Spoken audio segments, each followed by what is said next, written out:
أعوذ بالله من الشيطان الرجيم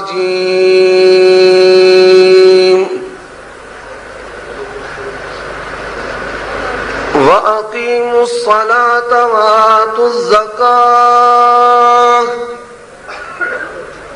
وأطيعوا الرسول لعلكم ترحمون۔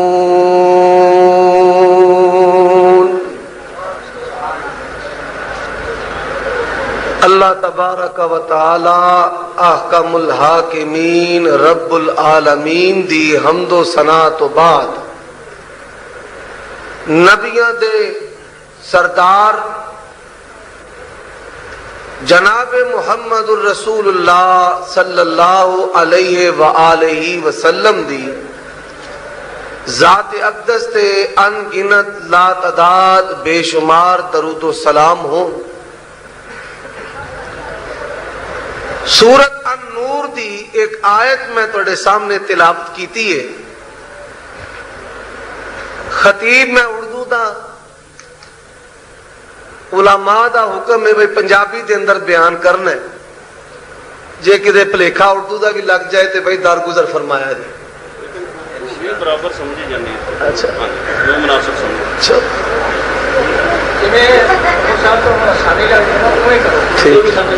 ٹھیک ہے۔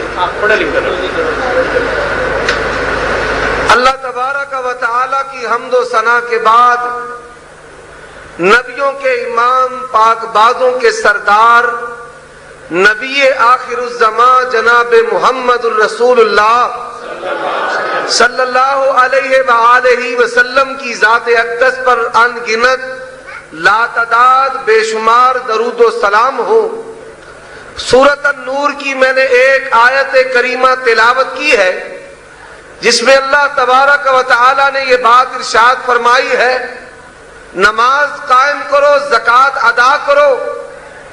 کس طرح نماز قائم کرنی ہے، زکوٰۃ ادا کرنی ہے، طریقہ بتا دیا۔ وَأَطِیعُوا الرَّسُولَ، رسول کی فرما برداری کر کے نماز رسول کی اطاعت کے مطابق، زکوٰۃ رسول کی اطاعت کے مطابق ہوگی تو انعام کیا ملے گا؟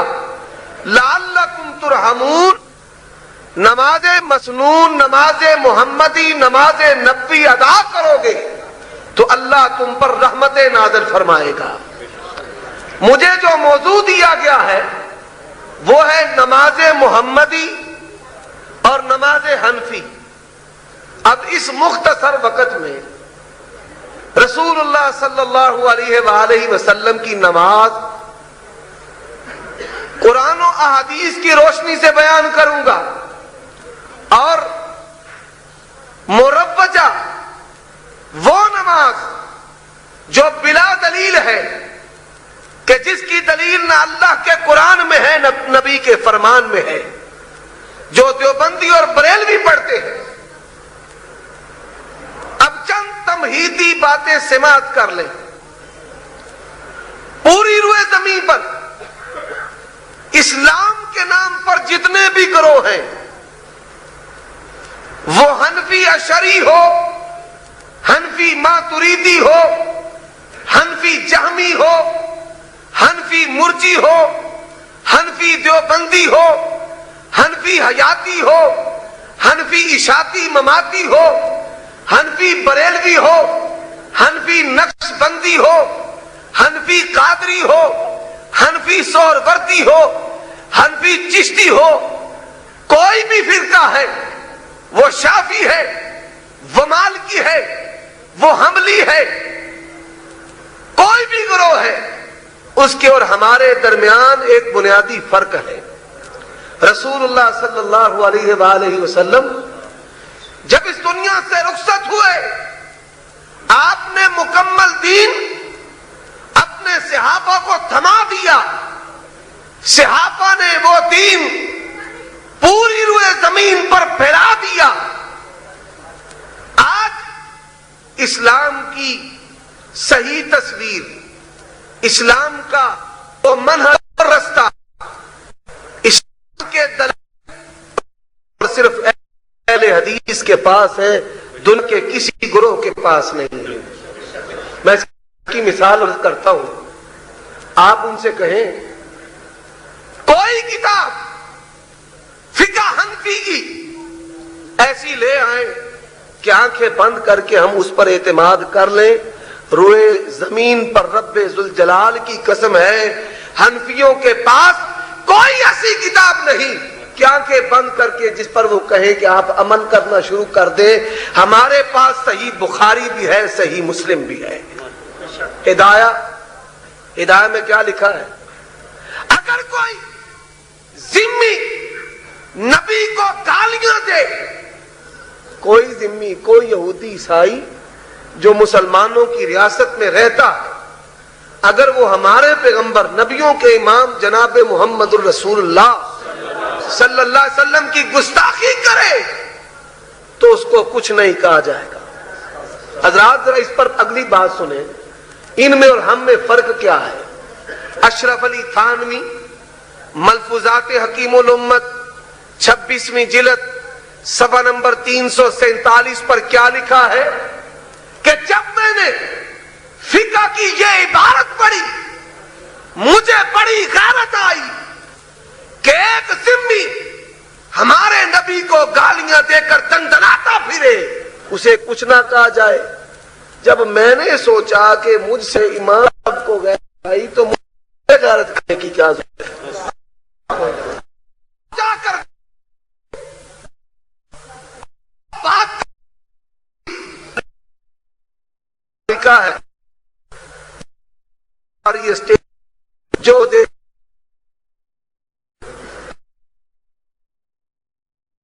دیکھنا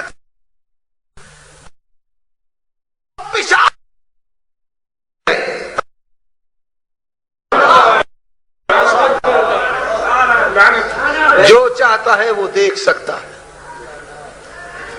میرے بھائیوں, پہلی بات کہ حنفی کوئی کتاب ہدایہ سے, فتاوی عالمگیری, فتاوی شامی, کنز الدقائق, شرح وقایا, قدوری, بہشتی زیور, کوئی ایک کتاب پیش کرے کہ یہ اسلام کی صحیح تعبیر اور تصویر ہے. اللہ کا قرآن کہتا ہے لا یاتون بمثلہ ولو کان بعضهم لبعض ظہیرا. جو دین رب نے آسمان سے اتارا ہے اس دین کی مثل کوئی لا سکتا نہیں. پہلی بات. دوسری بات, ہم کہتے ہیں اللہ نے قرآن اتارا ہے پیغمبر محمد الرسول اللہ پر صلی اللہ علیہ وسلم. رسول اللہ اس کے مفسر ہیں. اپنے عمل کے ذریعے, اپنے فرمان کے ذریعے ہمارے پیارے مقتدا, پیشوا, رہبر و رہنما جناب محمد الرسول اللہ صلی اللہ علیہ وسلم نے 23 سال اس کی تفسیر, تبیین, تفسیر, تشریح کی. اب رسول اللہ صلی اللہ علیہ وسلم جب دنیا سے گئے تو دین اسلام مکمل تھا. بھائی مکمل تھا, مکمل تھا. دین اسلام مکمل, دین اسلام مکمل. لیکن ادھر کیا ہے؟ ان الہدایت کل قرآن, کہ ہدایت قرآن کی طرح ہے. نعوذ باللہ. کوئی شخص اگر یہ کہے کہ تورات اور انجیل قرآن کی طرح ہے, وہ بھی کتاب آسمان سے اتری ہے, رب ذوالجلال کی قسم پکا کافر ہے. اور اگر کوئی شخص ہدایہ جو امتیوں کے اقوال, گستاخیوں سے, حفوات سے, جھوٹی حدیثوں سے بھری پڑی ہے, اس کو کہے قرآن کی طرح ہے, اس کو کون مسلمان سمجھے گا؟ ان میں اور ہم میں فرق. ہمارے پاس اسلام کی صحیح تعبیر ہے, تصویر ہے, لٹریچر ہے. ہماری دعوت وہی دعوت ہے جو محمد الرسول اللہ کی دعوت. اتبعوا ما انزل الیکم من ربکم ولا تتبعوا من دونہ اولیاء قلیلا ما تذکرون. لوگو آؤ, جو تمہارے رب نے, پروردگار نے, پالنہار نے آسمان سے تمہارے لیے رشد و ہدایت اتاری ہے, اس کی پیروی کرو. فقہ شافی آسمان سے اتری ہے, فقہ حنبلی آسمان سے اتری ہے, فقہ جعفری آسمان سے اتری ہے, فقہ مالکی, فقہ حنبلی، فقہ جعفری، فقہ شافی آسمان سے نہیں اتری تو کیا فقہ حنفی آسمان سے اتری ہے؟ آؤ بات کو اور طرح سے بھی سمجھو. شافی فقہ حنفی کو نہیں مانتے، فقہ مالکی کو بھی نہیں مانتے، فقہ حنبلی کو بھی نہیں مانتے، فقہ جعفری کو بھی نہیں مانتے. کوئی ان پر کفر کا فتویٰ نہیں لگائے گا. میں فقہ حنفی کا منکر، فقہ شافی کا منکر، فقہ حنبلی کا منکر، فقہ جعفری کا منکر. کوئی روئے زمین کا بندہ مجھے کافر نہیں کہہ سکتا. تو ایک سیکنڈ کے لیے کہہ کہ میں فقہ محمدی کا منکر ہوں، رب ذوالجلال کی قسم تو پکا کافر ہے. کوئی کہے کہ میں قرآن کو نہیں مانتا، بخاری کو نہیں مانتا، مسلم کو نہیں مانتا، وہ کیا ہو جائے گا؟ کافر. اب یہ کہتے ہیں انگریز کے دور میں پیدا ہوئے، اس سے پہلے ان کا وجود کوئی نہیں تھا، ثبوت کوئی نہیں تھا، یہ بس وہاں آئے، ہم پرانے ہیں. امام ابو حنیفہ پیدا ہوئے 80 میں، تو پھر اس کے بعد ہم چل نکلے. بھائی یہ باتیں کرتے ہیں یا نہیں کرتے؟ حضرات امام ابو حنیفہ پیدا ہوئے 80 کو، امام مالک پیدا ہوئے 90 کو، امام شافی پیدا ہوئے 160 کو، امام احمد پیدا ہوئے 164 کو. مجھے یہ بتاؤ امام ابو حنیفہ رحمت اللہ علیہ کی پیدائش سے پہلے اسلام پر لوگ عمل کرتے تھے یا نہیں کرتے تھے؟ ہم اسی اسلام کی بات کرتے ہیں جو ابو حنیفہ کی پیدائش سے پہلے تھا، جس پر صحابہ نے عمل کیا ہے، جس پر محمد رسول اللہ نے عمل کیا. اب اگلی بات، ہم کہتے ہیں لاؤ قرآن.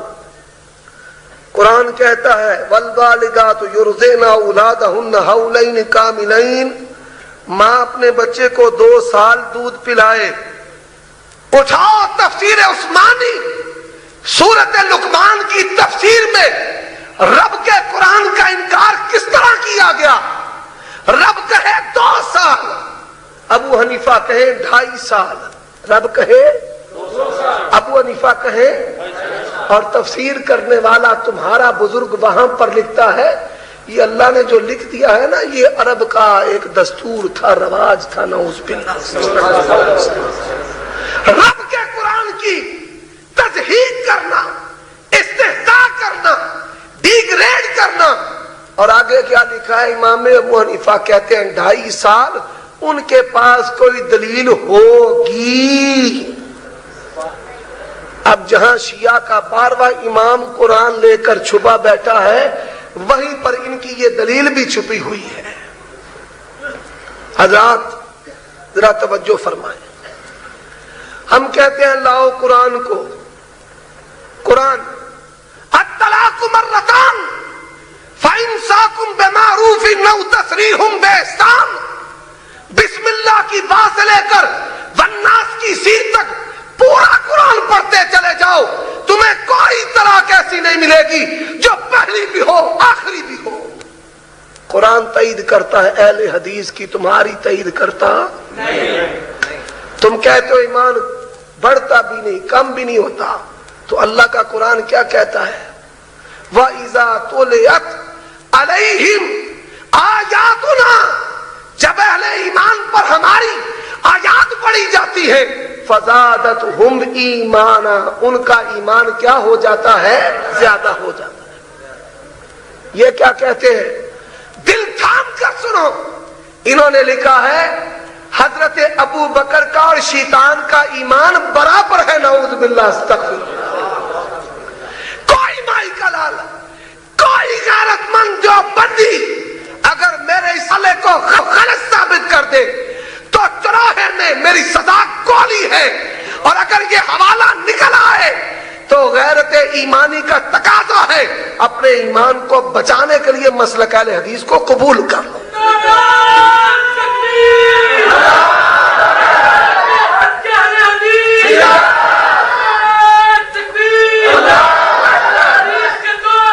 اطیعوا اللہ و اطیعوا الرسول. حضرات سپیکر بھی جڑا لگتا ہے کوئی تھوڑے جے جراثیم میرے چ بھی ہے.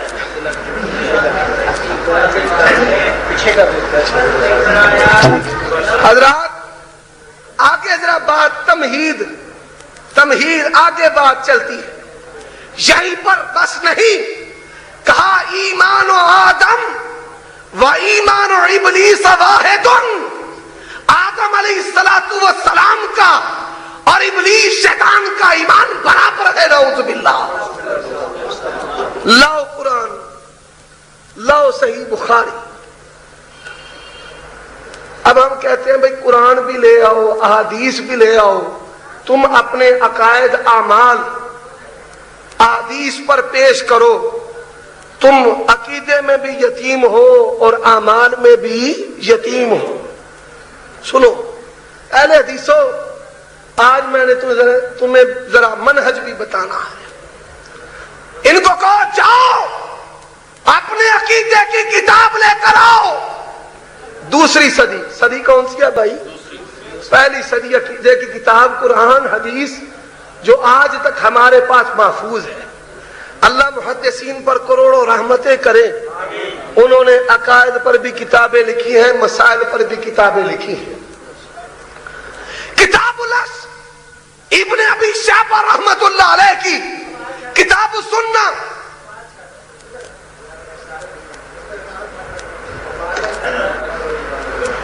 وہی مسئلہ کتاب السنہ امام احمد ابن حنبل رحمت اللہ علیہ کی. حضرات کتاب التوحید بخاری کی، کتاب التوحید ابن مندہ کی، کتاب التوحید ابن خزیمہ کی، کتاب الرد علی الجہمیہ دارمی کی، الشریعہ حاجری کی، عقیدہ طحاویہ امام طحاوی کا اور شرح عقیدہ طحاویہ، عقائد کی ساری کتابیں جمع کر لو. اسلام کے 73 گروہ پیش کرو. رب ذوالجلال کی قسم ہے اہل حدیث کے علاوہ سارے کے سارے فیل ہیں. صرف اہل حدیث پاس ہے جن کے عقائد محدثین کی عقیدوں کی کتابوں کے مطابق ہے. ان کو کہو لاؤ اپنے عقیدے کی کتاب. اہل حدیث رفع دین کرتے ہو کیوں بھائی؟ ہولی بولے آجے رفع دین کرتے ہو. محدثین نے رفع دین کرنے پر کتابیں لکھی. جاؤ ان سے کہو کسی محدث کا نام اور دنیا کے سارے عجائب گھر وہاں ٹیلیسکوپیں لگا کر کوئی محدث پیش کرو جس نے رفع دین نہ کرنے پر کتاب لکھی ہو. بخاری نے رفع دین کرنے پر جز رفع دین لکھا ہے. امام کے پیچھے فاتحہ پڑھتے ہو بھائی؟ بولو پڑھتے ہو؟ امام بخاری نے، امام بیہقی نے امام کے پیچھے فاتحہ پڑھنے پر کتاب لکھی. رب ذوالجلال کی قسم ہے پوری روئے زمین پر کسی امام محدث نے فاتحہ کے نہ پڑھنے پر کتاب لکھی نہیں. بات کی سمجھ لگی ہے؟ چور مچائے شور، چور چور چور. جو خود بدعتی ہے، خود بعد میں بنا، وہ اہل حدیث کو کہتا ہے یہ انگریز دے دور دی پیداوار ماں صدقے جائے. حضرات عقائد کی کتابیں جمع کر لیتے ہیں. آمین اونچی کہتے ہو؟ محدثین نے، بخاری نے، مسلم میں، ابن حبان میں، ابن خزیمہ میں محدثین نے اونچی آمین کا باب باندھا ہے. کسی امام محدثین میں سے کسی نے آمین بے سر پر نہ کتاب لکھی ہے نہ باب باندھا ہے. بات کی سمجھ آئی؟ ہمارا جو بھی عقیدہ ہے، جو بھی عمل عقائد کی کتابوں میں موجود ہے اور احادیث کی کتابوں میں محدثین نے باب باندھے. اب اگلی بات بر صغیر میں بھی آ جاتے ہیں. بر صغیر میں 1856 میں احمد رضا خان بریلوی پیدا ہوا. اعلی حضرت جانتے ہیں بھائی؟ 1856 سے پہلے کوئی کتاب علم غیب، حاضر ناظر، نور من نور اللہ مختار کل پر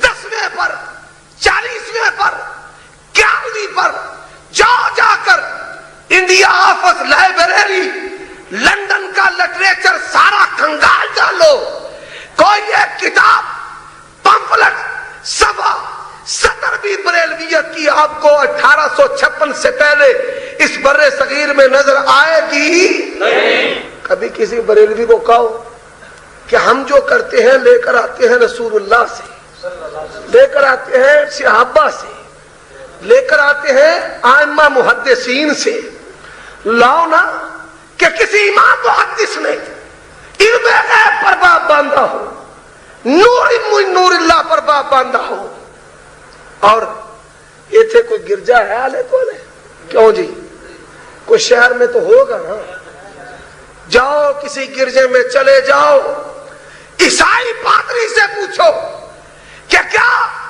آپ حضرت یسوع مسیح کو عالم الغیب مختار کل حاضر ناظر نور من نور اللہ مانتے ہیں؟ وہ کہتے ہیں ہاں مانتے ہیں۔ یہ پتا چلا یہ عقیدے عیسائیوں کے ہیں مسلمانوں کے۔ اب اگلی بات، دوسرے بھائی 1864 میں دارالعلوم دیوبند بنا، 1864 بچ کدو 1864 تے 1965 دی جنگ یاد جے کہ نہیں؟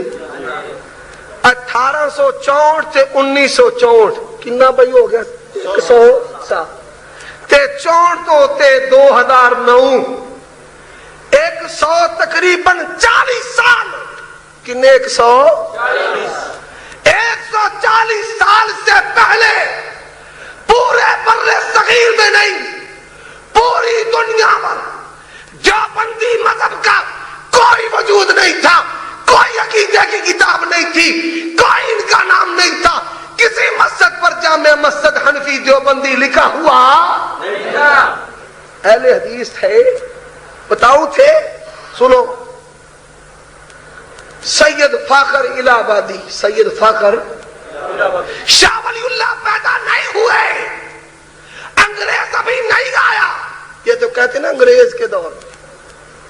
شاہ اسماعیل جامعہ دہلی میں، کس میں بھائی؟ جامعہ سنت کے مطابق رفع دین کر کے سینے پر ہاتھ باندھ کر اس نے بتا دیا لوگوں ایک میرے آبا کا طریقہ ہے، ایک محمد الرسول اللہ کا طریقہ ہے، میں اپنے آبا کو چھوڑ سکتا ہوں لیکن کبھی رفع دین اور سینے پر ہاتھ باندھنا چھوڑ سکتا ابھی قاسم نانوتوی نہیں آیا تھا، امداد اللہ مہاجر مکی پیدا نہیں ہوا تھا، دارالعلوم دیوبند کو بنانے والے دنیا میں نہیں آئے تھے، محمدی نماز کو پڑھنے والے جامع مسجد دہلی میں موجود تھے۔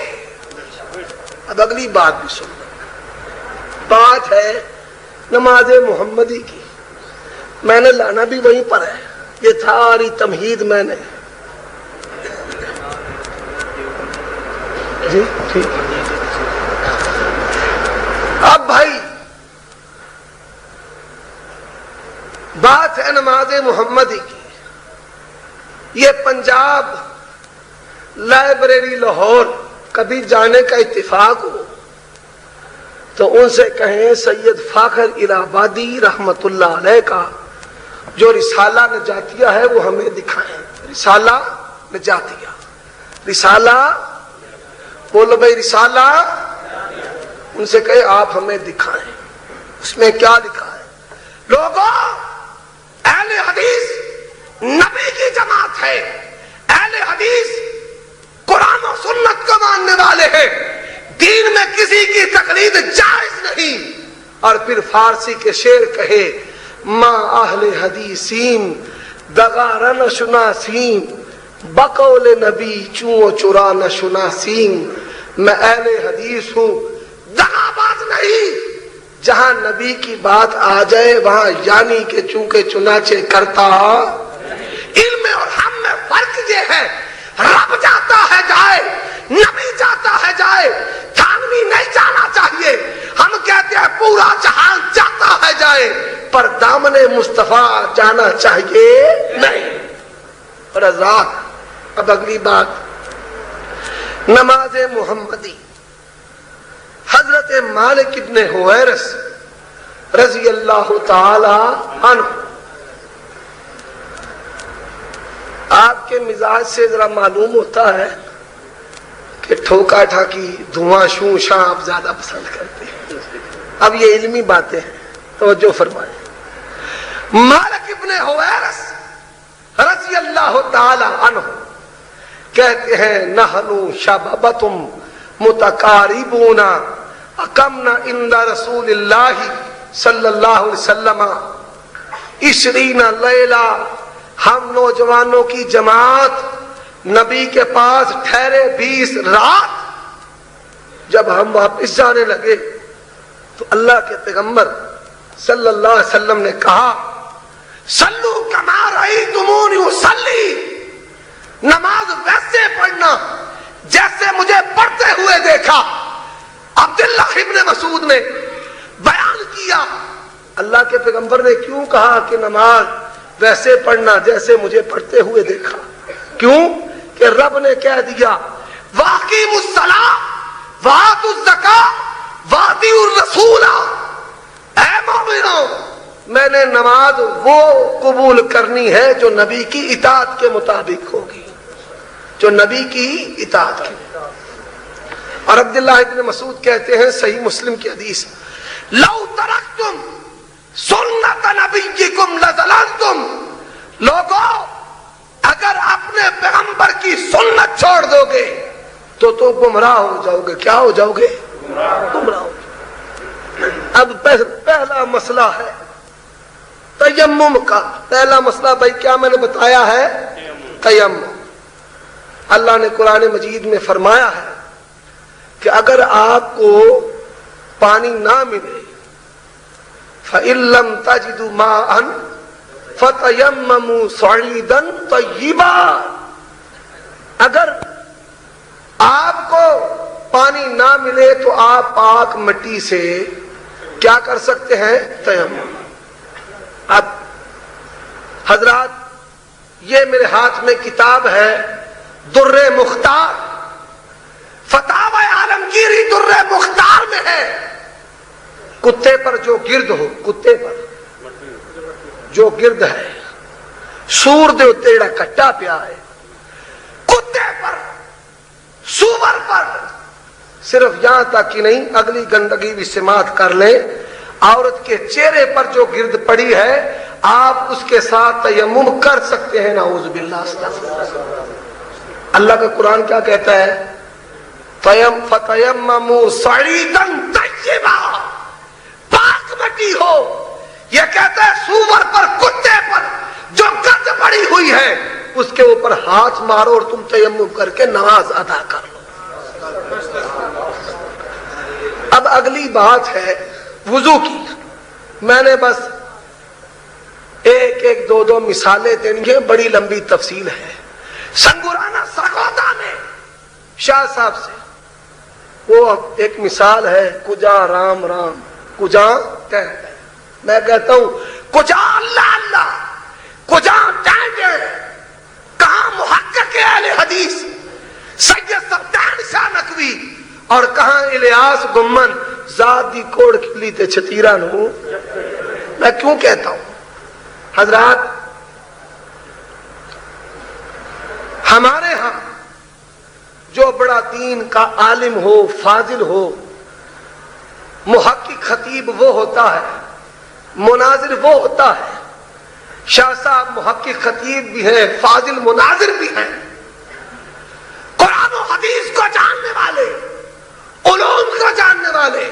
اور ادھر کیا ہے, جو شخص نہ اس کو صرف آتی نہ نحو آتی, گمن کو نوٹ کرو, نہ صرف آتی نہ نحو آتی نہ حدیث آتی نہ عبارت نہ فنون, کوئی غیرت مند جو بندی اگر کسی کی رگوں میں غیرت کا خون ہے, ایمان کا خون ہے, گمن اگر ناظرہ قرآن صحیح پڑھ دے کیا میں نے کہا ہے؟ ناظرہ قرآن.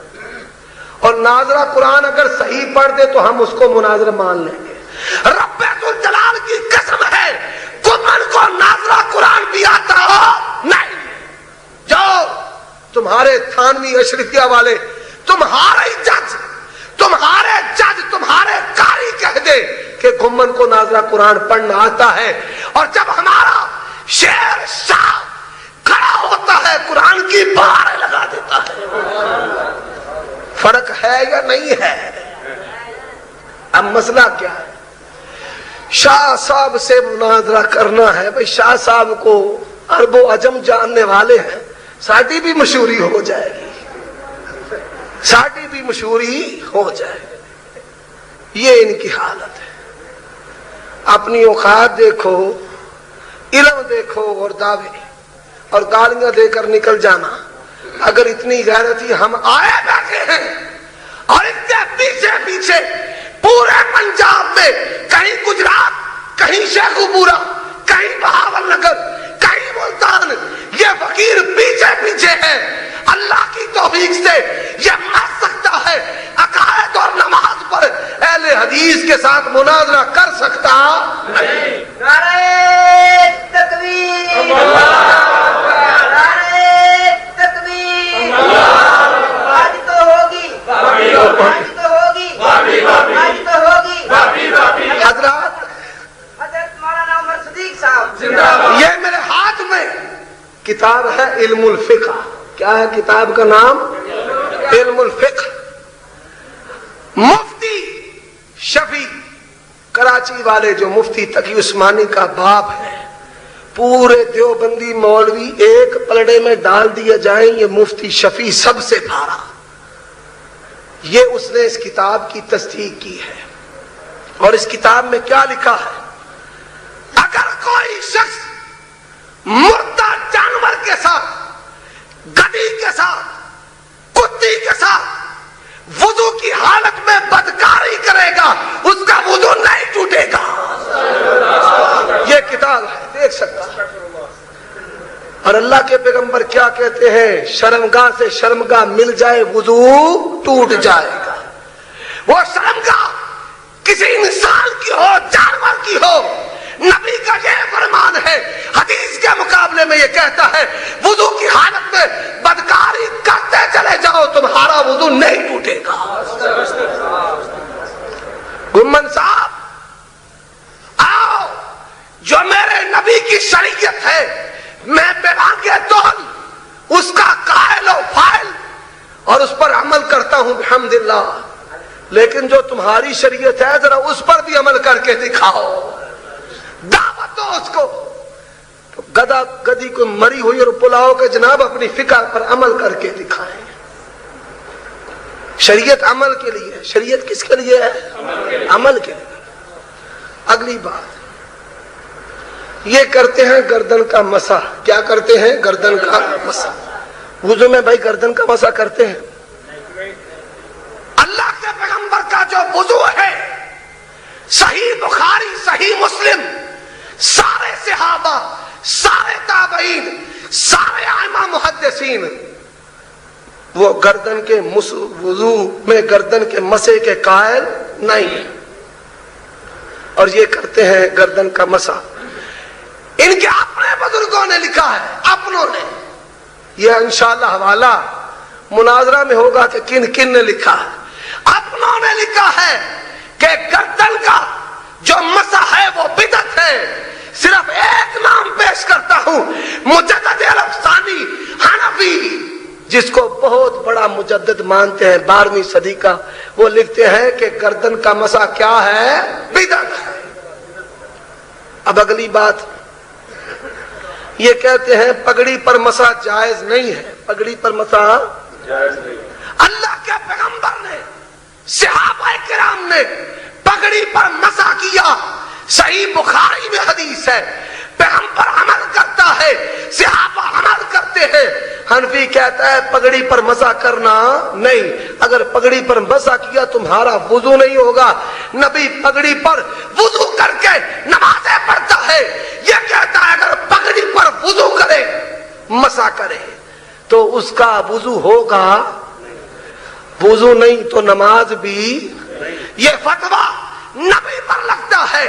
اگر پگڑی پر مسح کرنے سے وضو نہیں ہوتا تو اللہ کے پیغمبر نے پگڑی پر مسح کر کے، بھائیو توجہ فرماؤ، پگڑی پر مسح کر کے نمازیں ادا کی ہیں، تو ان کے نزدیک نبی صلی اللہ علیہ وسلم کی نماز ہوئی؟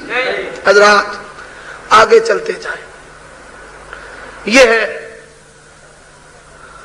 پگڑی پر مسح کی بات۔ علم الفقہ، فتاوی النوازل، عین الہدایہ، اس میں لکھا ہوا ہے کہ دوران وضو جب یہ ہاتھ دھوئے تو یہ دعا پڑھے، یہ دھوئے تو یہ پڑھے، یہ دھوئے تو یہ پڑھے۔ نماز مسنون، دیوبندیوں کی نماز صوفی عبدالحمید سواتی نے لکھی ہے، یہ اسٹیج پر موجود ہے۔ اس نے اس میں صوفی عبدالحمید سواتی نے وضو کے دوران جو دعائیں ہیں، وہ چیزیں جو رسول اللہ سے سلف سے ثابت نہیں، ان کو بدعت قرار دیا۔ اب یہ لوگ بڑے بڑے ان کے مفتی، بڑے بڑے ان کے خطیب، بڑے بڑے ان کے امام وضو کے دوران دعائیں پڑھتے ہیں۔ وضو کے دوران دعائیں پڑھنا محمد الرسول اللہ صلی اللہ علیہ وسلم سے ثابت نہیں ہے۔ اب اگلا مسئلہ نماز۔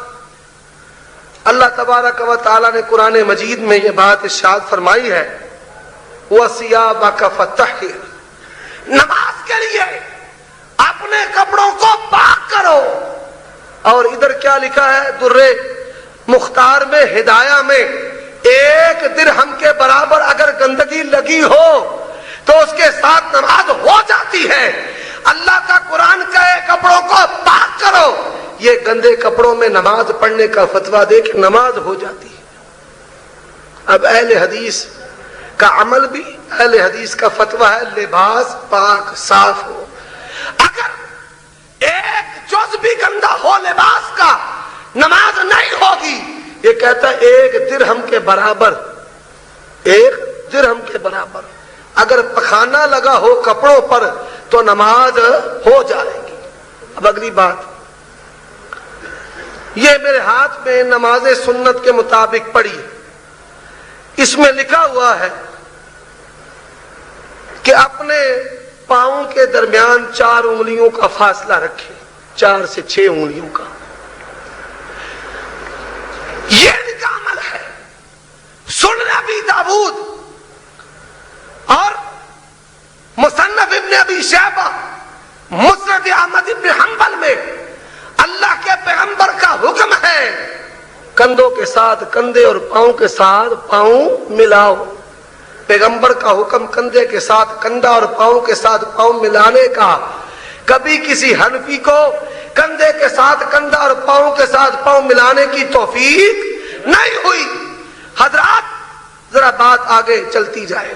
تلفظ بالنیہ، 2 رکعت نماز فرض اللہ تعالیٰ دے، پیچھے امام دے، 4 رکعت نماز فرض، پوری نماز عربی میں، اور نیت پنجابی وچ، سرائکی وچ، فارسی وچ، اردو وچ۔ اب یہ جو نیت کے الفاظ ہیں، اللہ کے پیغمبر نے فرمایا انما الاعمال بالنیات، اعمال کا دار و مدار دل کے ارادوں سے۔ نیت عربی میں دل کے ارادے کو کہتے ہیں۔ یہ دیوبندیوں کی لغت کی کتاب ہے القاموس الوحید، اس میں لکھا ہوا ہے کہ نیت دل کے ارادے کو کہتے ہیں۔ انما الاعمال بالنیات، اعمال کا دار و مدار زبانی نیت سے نہیں بلکہ دل کی نیت سے ہے۔ اب کہتے ہیں جی آپ نماز شروع کرتے ہیں تو کیسے نیت کرتے ہیں؟ اہل حدیثوں اپنی نیت قرآن حدیث سے ثابت کرو۔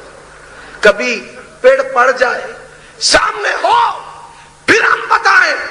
ایک صحابی آیا، یا رسول اللہ مجھے آپ افضل عمل بتائیں، افضل عمل۔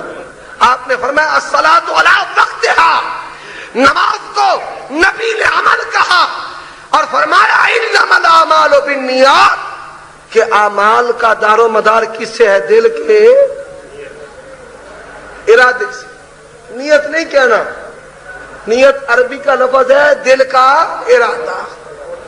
نیت کس کو کہتے ہیں؟ دل کا ارادہ. حضرات اب آگے ذرا توجہ فرمائیں. بات آ گئی رفع الیدین کرنے کی. کیا مسئلہ ہے حافظ صاحب؟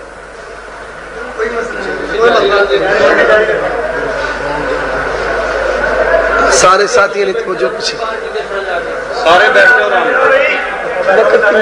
بیان کر دیا 10 پھر بھی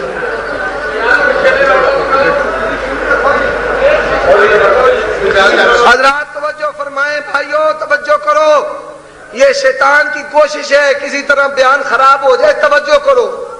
میں یہ بڑی لمبی تفصیل لے کر آیا ہوں. سینکڑوں مسائل ہیں حنفیوں کی نماز کے جو اللہ کے قرآن اور نبی کے فرمان سے ثابت نہیں ہے. اب ان کا موقف ہے کہ مرد جو ہے مرد کانوں تک صرف کانوں تک مرد جو ہے صرف کانوں تک ہاتھ اٹھائے کندھوں تک مرد نہیں اٹھا سکتا. عورت جو ہے وہ کندھوں تک ہاتھ اٹھائے وہ کانوں تک ہاتھ اٹھا سکتی نہیں. اب حضرات توجہ کریں. وائل بن حجر رضی اللہ تعالیٰ عنہ بیان کرتے ہیں کہ اللہ کے پیغمبر کو میں نے دیکھا آپ نے اپنے ہاتھوں کو کانوں تک اٹھایا کانوں کی لو تک. اور حضرت مالک ابن حویرث عبداللہ ابن عمر ابو حمید الساعدی حضرت ابو ہریرہ رضی اللہ تعالی عنہم بیان کرتے ہیں کہ ہم نے اللہ کے پیغمبر کو دیکھا آپ نے اپنے ہاتھوں کو کندھوں تک اٹھایا. تو یہ جو ان کا عمل ہے کہ مرد صرف کانوں تک اور عورتیں کندھوں تک یہ باطل ٹھہرتا ہے. اللہ کے پیغمبر کا عمل دونوں پر ہے. کندھوں تک اٹھائیں خواہ کانوں تک اٹھائیں. یہ تقسیم اور تفریق محمد الرسول اللہ سے ثابت نہیں ہے. اب آگے چلیں بھائی.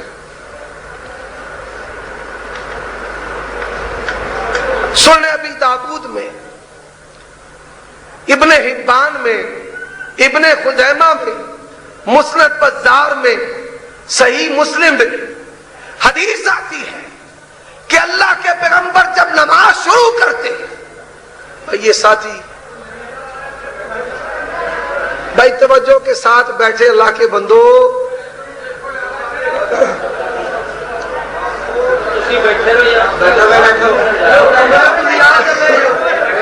اب بھائی سارے ساتھی بیٹھ جاؤ توجہ ادھر کرو. آؤ دیکھو جڑی بات وہ چاہتے ہیں تک نہ پروگرام تسی بھی خراب. بھائی وہ چاہتے ہیں تمہارا پروگرام خراب ہو تمہارا پروگرام خراب ہو. اگر کوئی بندہ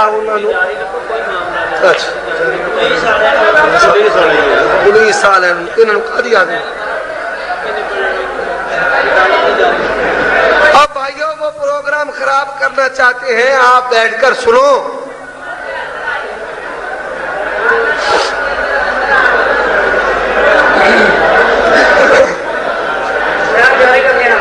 اب بھائی ان کا یہ موقف ہے. میں نے حوالہ دیا صحیح مسلم کا سنن ابی داؤد کا صحیح ابن حبان کا سنن صحیح ابن خزیمہ کا حوالہ دیا ہے کہ اللہ کے پیغمبر صلی اللہ علیہ وسلم جب اپنی نماز شروع کرتے تو اللہ اکبر کہتے. کس سے نماز شروع کرتے؟ اللہ. اب یہ میرے پاس ہدایہ ان کی کتاب پڑھی ہوئی ہے جی. یہ ہدایہ ہے ان کی کتاب سٹیج پر. ان میں ان کا موقف کیا ہے کہ آپ اللہ اکبر کی بجائے اللہ اجل اللہ اعظم اللہ اکبر کبیرہ بھی کہہ سکتے ہیں. نبی کہے اللہ اکبر اور نبی کے مقابلے میں یہ اللہ اجل اللہ اعظم اللہ اکبر کبیرہ کہے. مجھے بتاؤ کہ سنت کی اس سے بڑھ کر دشمنی اور مخالفت کیا ہو سکتی ہے؟ ایک طرف اللہ کے پیغمبر اللہ اکبر کہیں اور اللہ کے پیغمبر کے مقابلے میں اللہ اجل کا فتویٰ دینا یہ رسول اللہ صلی اللہ علیہ وسلم کی صریح مخالفت. اب اس کے بعد اہل حدیث مرد ہو عورتیں ہوں سینے پر ہاتھ باندھتے ہیں. بھائی کہاں پر ہاتھ باندھتے ہیں؟ سینے پر. بخاری میں حدیث ہے, صحیح بخاری میں حضرت سہل بن سعد رضی اللہ تعالیٰ عنہ بیان کرتے ہیں, ہمیں حکم دیا جاتا تھا کہ ہر آدمی اپنا دائیں ہاتھ بائیں بانے پر رکھے. کس پر رکھے بھائی؟ بائیں بانے. جب بائیں بانے پر ہاتھ رکھیں گے, ہاتھ سینے پر آئیں گے, بائیں بانے پر ہاتھ رکھ کر اگر آپ ناف کے نیچے لے جائیں گے تو رکوع کی حالت میں جانا پڑے گا. کبھی بھی سیدھا کھڑے ہو کر بانے پر ہاتھ رکھ کر آپ ناف کے نیچے لے جا سکتے نہیں. اب دوسری بات, حضرت حلبتائی رضی اللہ تعالیٰ عنہ بیان کرتے ہیں, مسند احمد میں حدیث ہے کہ رسول اللہ صلی اللہ علیہ وسلم نماز میں اپنا دائیں ہاتھ بائیں پر رکھ کر سینہ پر باندھتے. یہ حدیث ہے. اور یہاں پر ایک اور لطیفہ بیان کر دوں, یہ جو عبداللہ ابن مسعود کی حدیث پیش کرتے ہیں رفع دین نہ کرنے پر, اسی سند کے ساتھ ابن خزیمہ میں وائل بن حجر سے سینے پر ہاتھ باندھنے کی حدیث آتی ہے, جس حدیث سے وہ دلیل لیتے ہیں رفع دین نہ کرنے کی, اسی حدیث کی سند سے سینے پر ہاتھ باندھنے کی حدیث صحیح ابن خزیمہ میں آتی ہے کہ اللہ کے پیغمبر صلی اللہ علیہ وسلم نماز میں دائیں ہاتھ بائیں پر رکھ کر سینے پر باندھتے. حضرات, اب اللہ کے پیغمبر نماز میں ہاتھ سینے پر باندھے, صحابہ کو, لوگوں کو حکم دیا جائے کہ نماز میں اپنے ہاتھ سینے پر باندھو. اب انہوں نے تقسیم کر رکھی ہے کہ مرد ناف کے نیچے باندھے اور عورت سینے پر باندھے. یہ تقسیم باطل ہے. یہ تقسیم محمد الرسول اللہ سے ثابت نہیں ہے.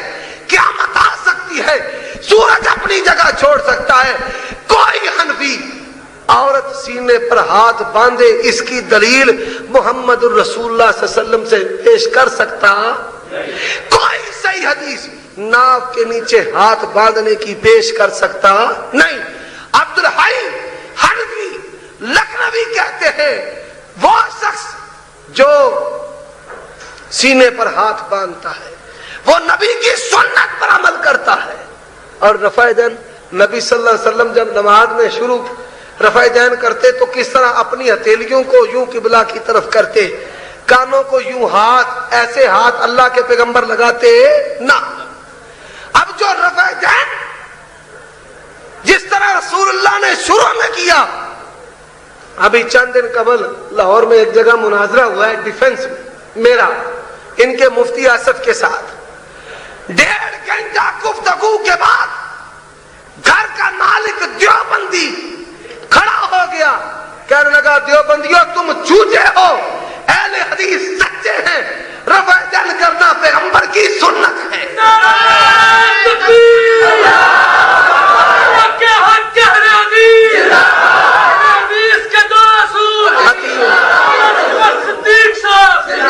حضرات, یہ وہ رفع دین ہے. توجہ کے ساتھ بخاری میں ہے, عبداللہ ابن عمر رضی اللہ تعالیٰ عنہ فرماتے ہیں اللہ کے پیغمبر جب نماز شروع کرتے رکوع جاتے, رکوع سے سر اٹھاتے, رفع دین کرتے.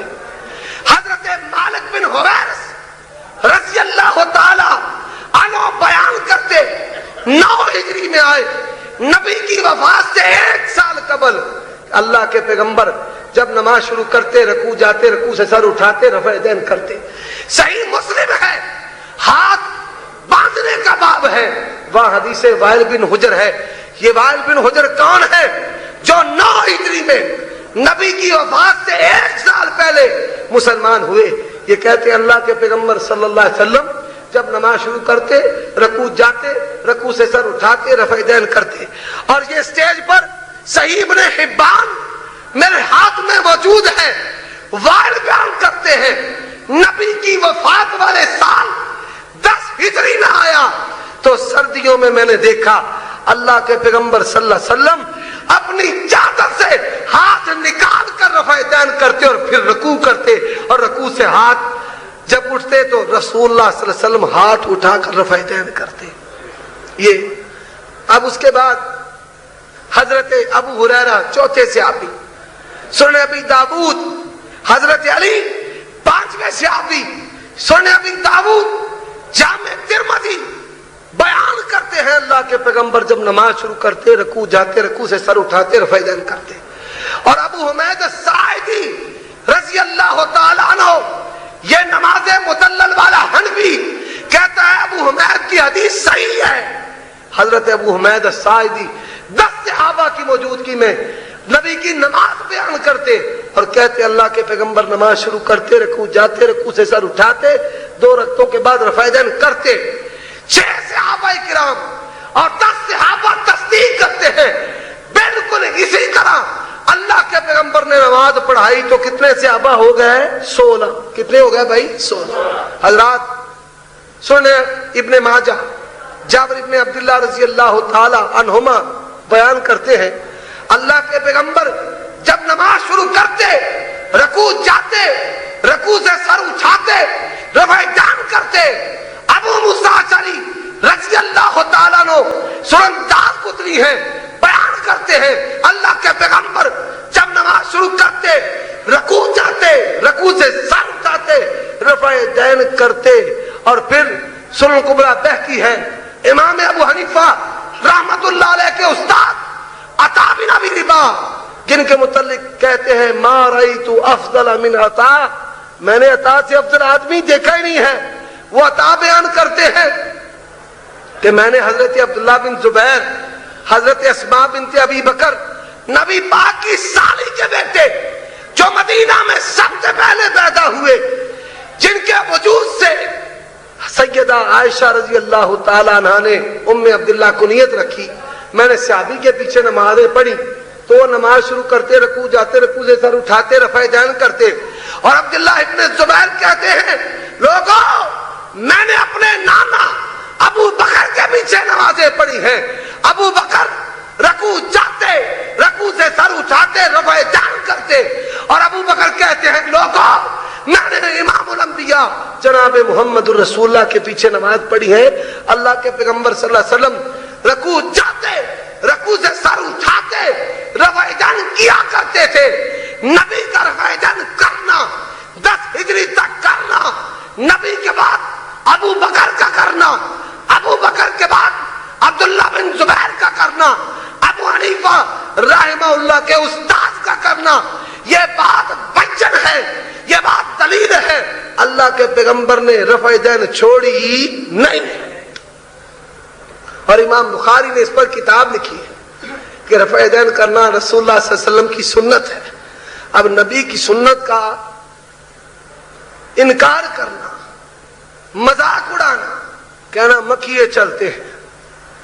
ان کے ایک بڑے بزرگ تھے، انہوں نے عبداللہ بن مبارک کو کہا جب انہوں نے رکوع جاتے رفع دین کیا، رکوع سے سر اٹھاتے رفع دین کیا، ان کے بڑے بزرگ، بہت بڑے بزرگ، بلکہ سب سے بڑے بزرگ، سمجھنے والے سمجھ گئے. انہوں نے کہا عبداللہ مجھے ڈر ہے تو اڑ نہ جائیں، بار بار ایویں کر رہے. انہوں نے کہا جناب اگر آپ پہلی مرتبہ کرتے ہوئے نہیں اڑے تو عبداللہ رکوع کی سنت ادا کرتے ہوئے رفع دین کرے تو اڑ سکتا نہیں. اللہ ان لوگوں کو ہدایت نصیب فرمائے. اب اس کے بعد ہاتھ باندھنے کا طریقہ، یہ نمازیں سنت کے مطابق پڑھیے تقی عثمانی کی. ہاتھ باندھنے کا طریقہ کیا ہے کہ یہ بھائی دیکھیں، یہ 3 انگلیاں یہاں پر رکھنی ہے، ایسے یہاں پر انگوٹھا اوپر، یہ چھوٹی انگلی جو ہے نیچے، ایسے ہاتھ باندھنے ہیں، ایسے ہاتھ باندھنے. یہ جو ہاتھ باندھنے کا طریقہ ہے اللہ کے پیغمبر سمیت نبی کی جماعت تابعین سے، سلف صالحین سے ثابت نہیں ہے. اللہ کے پیغمبر ہاتھ کے اوپر ہاتھ رکھتے، بانے کے اوپر ہاتھ رکھتے. نبی نے یہ جو تکنیک ایجاد انہوں نے کی ہے کہ 3 اوپر، انگوٹھا ادھر اور یہ ادھر، یہ اللہ کے پیغمبر صلی اللہ علیہ وسلم کی سنت نہیں ہے. وقت جو ہے تقریباً 1 گھنٹہ، بس آخری بات بیان کروں گا. 15 منٹ نہیں جی، شاہ صاحب بیٹھے ہیں، بڑے بزرگ ہیں، بڑے پریشان ہیں. اب اس کے بعد ہدایہ ہے، یہ میرے پاس اسٹیج پر موجود اس میں لکھا ہوا ہے کہ جب نماز پڑھے تو صرف سبحانک اللہم و بحمدک پڑھے، ولم یزد علی ھذا، سبحانک اللہم کے علاوہ اور کوئی دعا پڑھ سکتا نہیں۔ پیغمبر کھڑے ہوتے اللہم انی وجہت الیک، پیغمبر کھڑے ہوتے لا الہ الا اللہ لا الہ الا اللہ لا الہ الا اللہ، پیغمبر کھڑے ہوتے ان صلاتی و نسکی و محیایا و مماتی، پیغمبر صلی اللہ علیہ وسلم نے بے شمار دعائیں پڑھی ہیں۔ پیغمبر کی یہ سنت، یہ کلمات چھوڑ کر کہنا کہ صرف یہی پڑھنی ہے، اس کے علاوہ کوئی اور پڑھی تو نماز خراب ہو جائے گی، یہ محمد الرسول اللہ صلی اللہ علیہ وسلم کی دشمنی، سنت کا انکار ہے۔ اگر اس عناد دشمنی کے ساتھ صرف سبحانک اللہ پڑھے گا تو اس کی نماز ہوگی نہیں۔ حضرات لمبی تفصیل ہے، میرے بعد انشاءاللہ محقق اہل حدیث مناظر اسلام میرے بڑے بھائی محسن سید سبطین شاہ نقوی حافظہ اللہ تبارک و تعالی بیان فرمائیں گے۔ فرما رہے ہیں کہ پریشانی ہے تو بھائی اس پریشانی کا ہم علاج کیا کر سکتے ہیں؟ جب پیغمبر وہی سناتا تھا ان کو بھی بڑی پریشانی تھی۔ قرآن حدیث بیان کرنے پر میں نے کوئی گالی نہیں دی، کوئی گالی نہیں دی، بڑے محبت کے ساتھ پیغمبر کی حدیثیں سنائی ہیں، یہ تمہارے گھر کے حوالے دی، بس یہی جرم ہے۔